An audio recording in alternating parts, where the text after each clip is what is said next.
कबीरदास जी बहुत ही साधारण व्यक्ति थे। उनके 2 बच्चे थे, कमाल और कमाली। लेकिन झूठ का ऐसा संसार है कि लोग मानते ही नहीं कि उनकी शादी हुई, उनके 2 बच्चे थे। अच्छा, बच्चे थे लेकिन वो उनके अपने बच्चे नहीं थे, दत्तक पुत्र थे। ऐसी ऐसी कहानियाँ आपको सब जगह सुनने को, पढ़ने को, देखने को मिलेंगी कि एक राजकुमारी थी, वो मर गई। तो राजा ने कबीर को बुलाया और कहा कि इस बच्ची को जीवित कर दो। तो कबीरदास जी ने जो है उनको जीवित कर दिया। और जीवित भी कैसे किया? पहले बोला कि उसका जो भी नाम था उस समय राजकुमारी का, एक मान लो राजकुमारी तुम्हारे पिताजी बुला रहे, तुम खड़ी हो जाओ। तो वो खड़ी नहीं हुई, जिंदा नहीं हुई। फिर उन्होंने बोला कि राजकुमारी बिटिया, बेटी तुम खड़ी हो जाओ। तो जब बेटी का संबोधन किया तो वो खड़ी हो गई, जिंदा हो गई।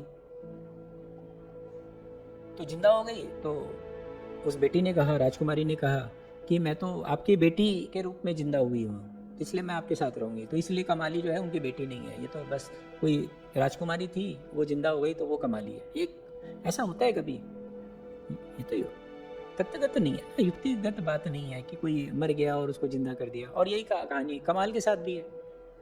एक बार क्या हुआ कि कबीर साहब तो बहुत प्रसिद्ध हो गए थे, लेकिन वो तो बहुत ही विरुद्ध में बोलते थे सबके, चाहे वो मुसलमान हो चाहे हिंदू हो, सबके विरुद्ध बोलते थे। तो एक बार क्या हुआ कि एक काजी ने पकड़वा दिया। वो बहुत बड़े काजी थे, बहुत बड़े सम्राट के काजी थे।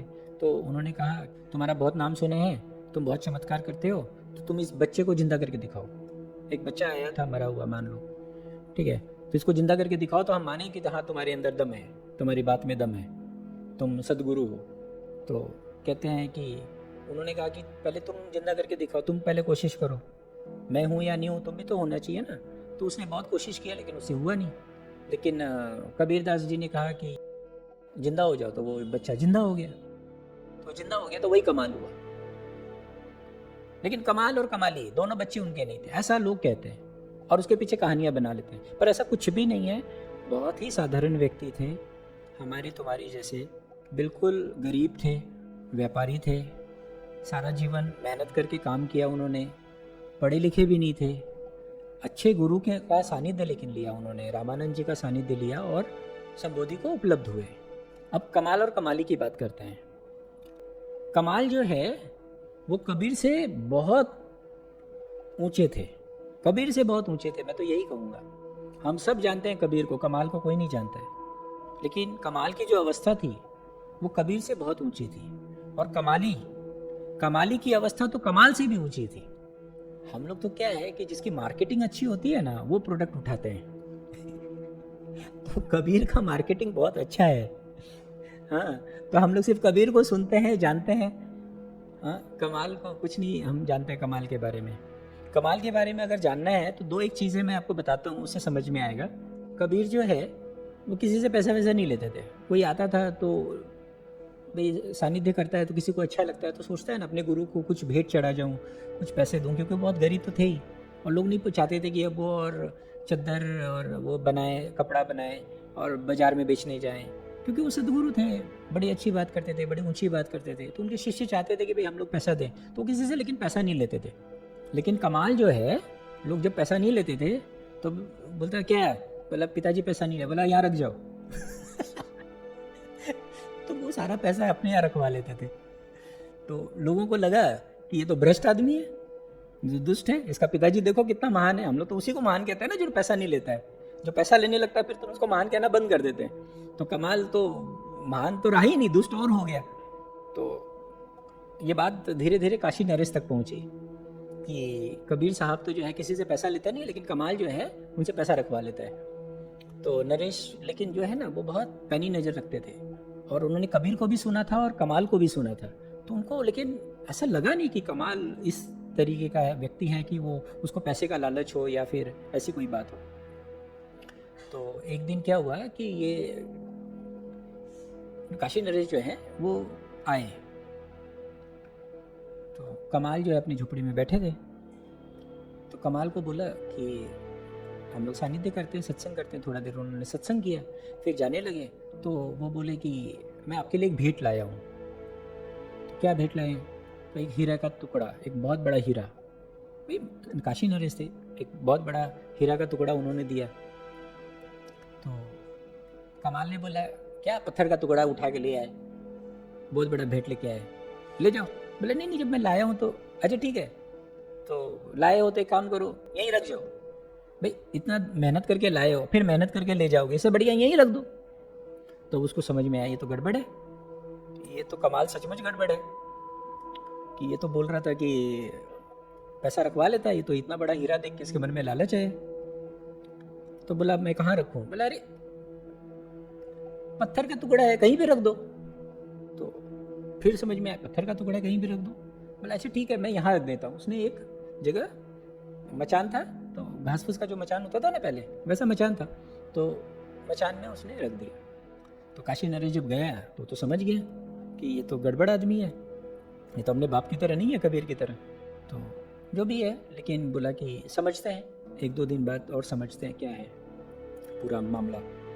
तो 2-4 दिन के बाद वो आए, फिर सत्संग किया। तो फिर उन्होंने बोला कि काशी नरेश ने बोला कि वो जो हीरा का टुकड़ा मैं आपको भेंट कर गया था, मुझे उसकी कुछ ज़रूरत पड़ गई है। तो बोला हीरा का टुकड़ा? मुझे तो अच्छा हाँ तुम लाए तो थे, एक काम करो ले जाओ अपना टुकड़ा। तो बोला कहाँ है? बोला जहाँ रखा वहीं होगा, देखो जाओ। तो उसको लगा कि ये तो ऐसी बात कर रहा है जैसे उसको कुछ पता ही नहीं है, और वो हीरे की बात हो रही है, पत्थर पत्थर बार बार कह रहा है और बात हीरे की हो रही है, तो कुछ गड़बड़ है, ये होगा नहीं, वो बेच खाया होगा या छुपा दिया होगा, ऐसा सोचा काशी नरेश ने। लेकिन उनको तो याद था कि कहाँ रखा है, तो जहाँ रखा था वहाँ उन्होंने हाथ लगाया तो देखा कि वहीं पड़ा है। तब काशी नरेश को पूरा भास हुआ कि नहीं, ये सचमुच जो है कि पत्थर को पत्थर ही समझते हैं। तो कमाल जो कहते थे, वो कहते थे कि अगर मैं ले लूं ये हीरा का टुकड़ा तो हीरा मेरे लिए मूल्यवान है। लेकिन वो ये भी कहते थे अगर मैं इसको ना लूं, मैं इसको कहूं पिताजी की तरह नहीं नहीं मुझे नहीं चाहिए, तब भी मैं ये तो समझता हूं कि उसके अंदर मूल्य है, तभी तो मैं ना कर रहा हूं, नहीं तो मैं ना क्यों करूं। तो ये और ऊंची बात है, उनकी दृष्टि और बड़ी थी कि भाई पत्थर पत्थर है, पत्थर के बारे में क्या इतना विचार करना, लाए तो ठीक, नहीं लाए तो ठीक, लाए तो भेंट कर जाओ, फिर क्यों ढो के ले जाओगे, ऐसी बात थी उनकी। तो वो ऊंची बात करते थे। तो और एक मैं आपको उदाहरण देता हूँ, उनकी जो चेतना की अवस्था थी वो बहुत ऊंची थी। एक बार लोगों ने कबीर साहब से पूछा कि हमें नॉनवेज खाना चाहिए कि नहीं। ये सबसे बड़ा प्रश्न है, क्योंकि ज़्यादातर लोग तो नॉनवेज खाते हैं, मांसाहारी हैं। तो मांसाहारी होना चाहिए या नहीं होना चाहिए, ये प्रश्न था। और वो भी मांस अगर खाना चाहिए तो किसका मांस खाना चाहिए। तो लोगों के अंदर तो ये है कि भाई अगर मैं थोड़ा सा और फैला के बताऊं तो कम से कम ऑप्शन देता हूं मैं कबीर साहब को कि इसका खा लो, इसका मत खाओ, ये करो वो करो। तो जैसे बुद्ध को पूछा गया तो बुद्ध ने कहा कि मरे हुए जानवर का खा सकते हो, तो लोगों को छूट मिल गई। तो लोग खाते हैं, मार मार के खाते हैं, बोलते हैं हम तो मरा हुआ खाते हैं, जिसने मारा हो मारा होगा। पर अब तो आज के दिन में तो 99% बुद्धिस्ट जो हैं वो मांसाहारी हैं। तो एक छोटे से गलती बोल लो या एक छूट बोल लो, बुद्ध ने जो छूट दी, ठीक है, उसके वजह से 99% लोग मांसाहारी हो गए। तो कबीर साहब के साथ भी ऐसा ही कुछ होना था। लेकिन कबीर साहब तो जानते थे कि ये गलती हुई है, ये गलती मैं नहीं करूँगा। तो वो एक बात कहते हैं, वो कहते हैं मांस मांस सब एक है, मुर्गी हिरनी गाय, आँखी देखी नर खात है, ते नर नरखी जाए। यानी मांस मांस तो सब एक है, चाहे वो किसी का हो, चाहे मुर्गी का हो, चाहे हिरनी का हो, चाहे गाय का हो। मांस से क्या प्रयोजन है, जीव का मांस तो मांस है। अब आंखी देखी नर खात है, मतलब जिसको आप देख सकते हैं, ठीक है, और अगर कोई देखता है कि उसके शरीर को मैं खा रहा हूं तो वो नरक को जाएगा, ऐसा वो कहते हैं। अभी इसमें देखिए दो बात है, एक तो वो कह रहे हैं कि किसी के भी मांस में कोई फर्क नहीं है, चाहे मुर्गी का मांस हो, चाहे हिरन का हो, चाहे गाय का हो। दूसरी बात कह रहे हैं कि आंखी देखी नर खात है, माने जो दिखता है। अभी देखिए जीव की बात तो हो रही है ना कि भाई मांसाहारी का क्या मतलब हुआ, जीव हत्या। अब आप देखिए, आप 1 लीटर पानी पीते हैं, उसमें 1 लाख बैक्टीरियाज होते हैं। अब तो सब जान गए। हम लोग दही खाते हैं, उसमें तो 100 ग्राम में 1 करोड़ बैक्टीरियाज होते हैं। हम तो जानते हैं बैक्टीरियाज खा रहे हैं, प्रोटोजुआस खा रहे हैं, हाँ फंगीज खा रहे हैं, लेकिन वो दिखते नहीं है, आँख से दिखते नहीं है ना वो तो। जैसे एक चावल का दाना है, एक चावल के दाने में कितने कुछ होते हैं जीव, लेकिन हमें तो दिखते नहीं है, लेकिन वो जीव नहीं, जीवाणु है। तो वहाँ भी उन्होंने बहुत वैज्ञानिक ढंग से बात रखी अपनी। पहला तो ये है कि भी मांस सब एक है, सारे मांस एक है जो आँख से दिखता हो। और उन्होंने उसमें भी अलग कर दी बात कि जो जीवाणु है, तो यानी जीवाणु जिसमें जीवाणु तो खाए बिना आप रह ही नहीं सकते। आप सांस लेते हैं तो ही कितने जीवाणु जो है कि आपके वजह से मर जाते हैं, तो आप तो जीवित ही नहीं रहेंगे अगर वैसा करेंगे, वैसा सोचेंगे तो। लोग अब क्या है कि लोगों को जब विपरीत सुनने को मिलता है कहीं तो लोग सुनना चाहते हैं। कमाल जो है कि वो थोड़ी अलग किस्म के आदमी थे, बड़ी ऊंची बात करते थे, तो लोगों को मौका मिला कि इस बात को लेके कमाल के पास जाएं। तो उन्होंने कहा कि आपके पिताजी कह रहे हैं, आपका क्या कहना है? तो आपके पिताजी क्या कह रहे हैं? आपके पिताजी कह रहे हैं मांस सब एक है, मुर्गी हिरनी गाय, आँखी देखी नर खाते है, ते नर नरखी जाए। तो कमाल साहब हंस दिए क्योंकि वो तो थे अनूठे। उन्होंने कहा अगर ऐसी बात है तो तिरिया तिरिया सब एक है, जस मेहरी तस्माए। तिरिया मने औरत, वुमन। तो अगर ऐसा है तिरिया तिरिया सब एक है, अगर सारी औरतें एक ही हैं तो फिर क्या फ़र्क है माँ में और पत्नी में? सिर्फ अगर इतने ऊपर ऊपर से देखना है तो उनका कहने का मतलब ये था। अगर आप शरीर के रूप में ही देखते हैं किसी को, तो शरीर के रूप में देखेंगे तो बाहर से तो औरत ही है, शरीर से तो कोई फर्क नहीं पड़ता है। माँ का शरीर भी वैसा ही है, पत्नी का शरीर भी वैसा ही है। तो कमाल साहब जो थे वो बहुत ऊंचे थे। तो ये बात पहुंची कबीर साहब के पास। अब कबीर जी तो थोड़ा नाराज हुए और कबीर साहब को ये भी समझ में आया कि अब ये जिस स्तर की बात कर रहे हैं कमाल, वो इन लोगों से बहुत ऊंची स्तर की बात है। मैं तो जिन लोगों से बोल रहा हूँ बहुत साधारण लोग हैं। तो उन्होंने बड़ी अच्छी बात कही। फिर उन्होंने कहा बूढ़ा वंश कबीर का उपजा पूत कमाल। अब देखिए इसमें ये जो दोहा है, ये जो कबीर दास जी का, ये सबसे ज़्यादा मिस इंटरप्रेट हुआ है। इसको लोग पता है कैसे बोलते हैं? इसको इस तरीके से बोलते हैं, उसका भी कारण है और उसके पीछे भी उन्होंने कहानी जोड़ रखा है।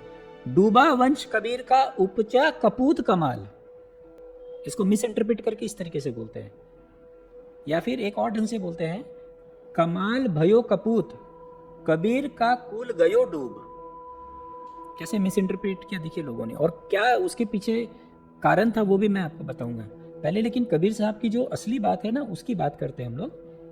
कि उन्होंने जब ये सुना और उनको जब ये समझ में आया कि ये तो बिल्कुल बहुत ऊंची बात कर रहे हैं, बहुत ऊंची बात कर रहे हैं, ये तो अब समय आ गया है कि अब ये जो है ये जो हमारा जो सत्संग है, इसके ऊपर में जाकर सत्संगी लोगों से बात करके वो सत्संग करें। तब उन्होंने ये कहा बूढ़ा वंश कबीर का उपजा पूत कमाल। ये ऐसा क्यों कह रहे हैं?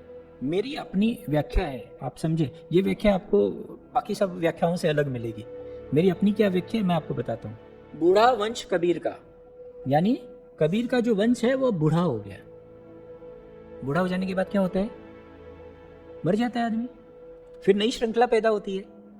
उस सेंस में कह रहे हैं बूढ़ा वंश कबीर का उपजा पूत कमाल। अब देखिए यहाँ पे पूत कह रहे हैं, वो पूत जो है हमेशा सपूत के लिए यूज होता है, पूत कभी भी कपूत के लिए नहीं होता है।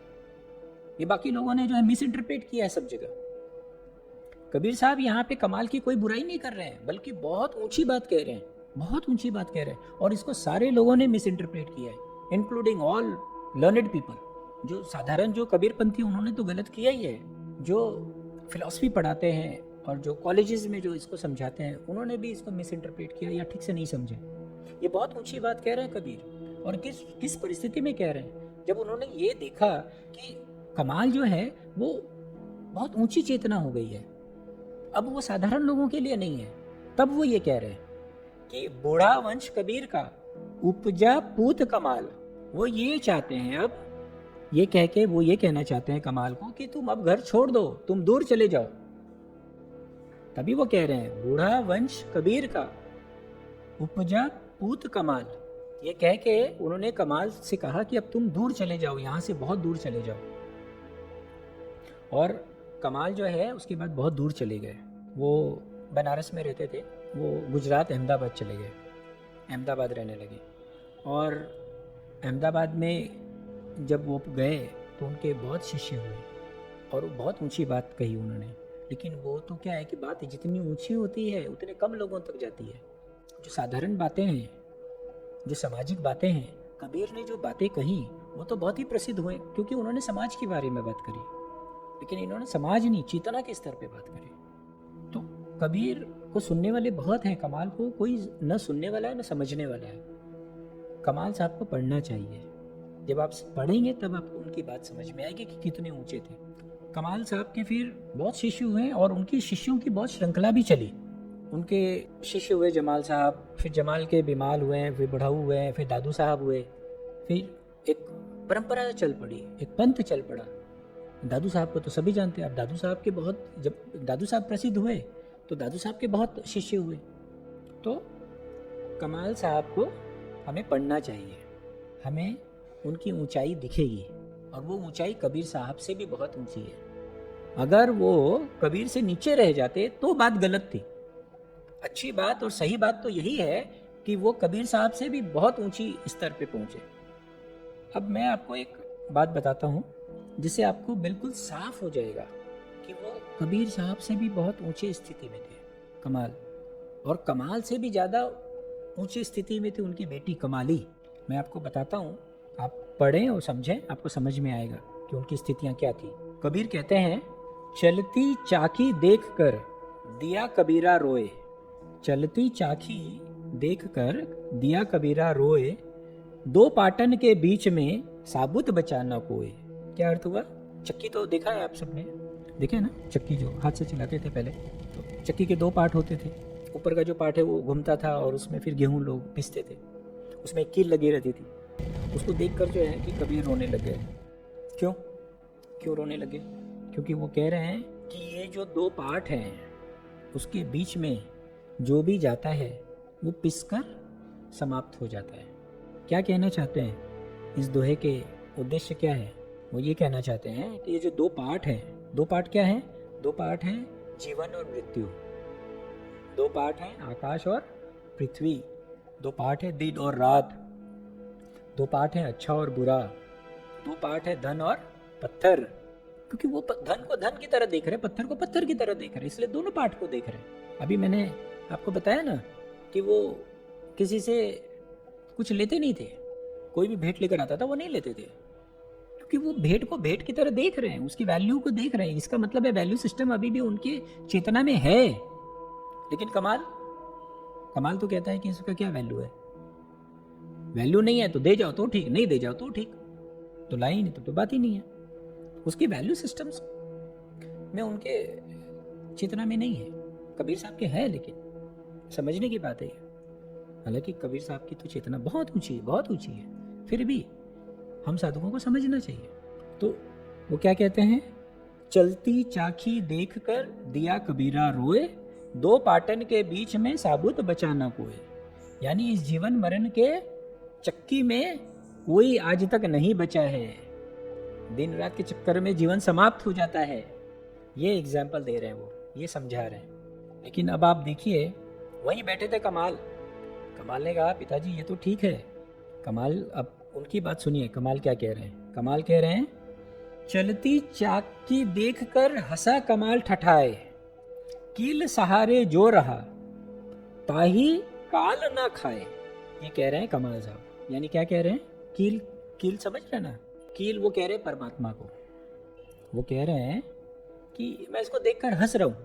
हाँ, चलती चाकी देखकर हंसा कमाल ठठाए, देखकर हंस रहे और कह रहे हैं कील सहारे जो रहे, यानी परमात्मा का सहारा जिसने ले लिया, ताही काल ना खाए, उसको काल भी नहीं खाता है, यानी मोक्ष को प्राप्त होता है। यही तो कहना चाह रहे हैं। यानी हम सबको परमात्मा का हमेशा अनुसरण करना चाहिए, हमेशा हमें परमात्मा के साथ रहना चाहिए। कील के साथ अगर आप रहोगे तो आप पाटन के बीच में नहीं पड़ोगे, कील को पकड़े रहो, यानी परमात्मा को पकड़े रहो। अगर परमात्मा को पकड़े रहोगे तो जीवन मृत्यु के पाठ से आप दूर हो जाओगे, बचे रहोगे। देखो ऊंची बात है ना कमाल की। अब देखिए लेकिन एक मजेदार बात और, कमाली जो है वो बैठी थी, बोली भैया ये भी आधा सच है, ये भी पूरा पूरा सच नहीं है। तो कमाली क्या कहती है सुनो आप, कील सहारे जो रहे सो नगटे बूचे होए, दाना सो ही सराइये जो चटक बाहिर होए। कील के सहारे जो रहता है यानी परमात्मा के सहारे जो रहता है वो पकड़े जब तक है तब तक तो ठीक है, और पकड़े है तब भी वो झटके तो खाता ही है। जीवन के झटके तो खाना ही पड़ेगा ना, संसार में रहोगे तो।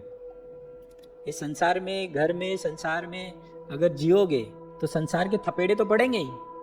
आपने परमात्मा को पकड़ रखा है ठीक है, लेकिन संसार आपको कहाँ छोड़ता है, वो तो चटक देता ही है, वो तो थपेड़े लगाता ही है रह रहकर। सच है ना ये बात। तो वो क्या कहना चाह रही है, दाना सो ही सराइये, यानी उस दाना की सराहना होनी चाहिए जो चटक बाहिर हुए, यानी जिसने देख लिया ये संसार का झमेला, आवागमन, जीवन मृत्यु का खेल, जिसने देख लिया वो इन सब खेल से ऊपर उठ जाता है, बाहर हो जाता है। तो इस खेल में ही क्यों पड़े हम, क्या जरूरत है, हम संसार में लिप्त होकर क्यों जिए। संसार में लिप्त होकर जिए और परमात्मा को पकड़ के रखें तो भी तकलीफ तो आएगी ही, अछूते तो नहीं रहेंगे हम। तो कमाली बड़े कमाल की बात कर रही है ना, और ऊंची बात कर रही है। तो अगर कुल मिलाकर अगर हम देखें, कबीर साहब जो हैं वो संसारी लोगों के बीच में हैं, संसार से कैसे ऊपर उठा जाए उसकी बात करते हैं, और कमाल जो है वो साधकों की बात कर रहे हैं। और ऊंची जो स्तर की बात है, साधक की अवस्था कैसे होती है, वो हमेशा परमात्मा को कैसे पकड़ के रखे, हमेशा योग की अवस्था में कैसे रहे उसकी बात कर रहे हैं, कील को पकड़ने की बात करते हैं। और कमाली सिद्ध की अवस्था की बात कर रही है। सिद्ध पुरुष कैसे होते हैं, सिद्ध पुरुष जो है वो झंझट में ही नहीं पड़ते हैं, वो निकल आते हैं। तो कबीर संसार की बात करते हैं, कमाल साधक की बात करते हैं, और कमाली सिद्ध की बात करते हैं। तो इस तरीके से हम देखते हैं कि कबीर, कमाल और कमाली कितने अनूठे थे अपने अपने ढंग से, और उनकी चेतनाएं कितनी ऊंची थी।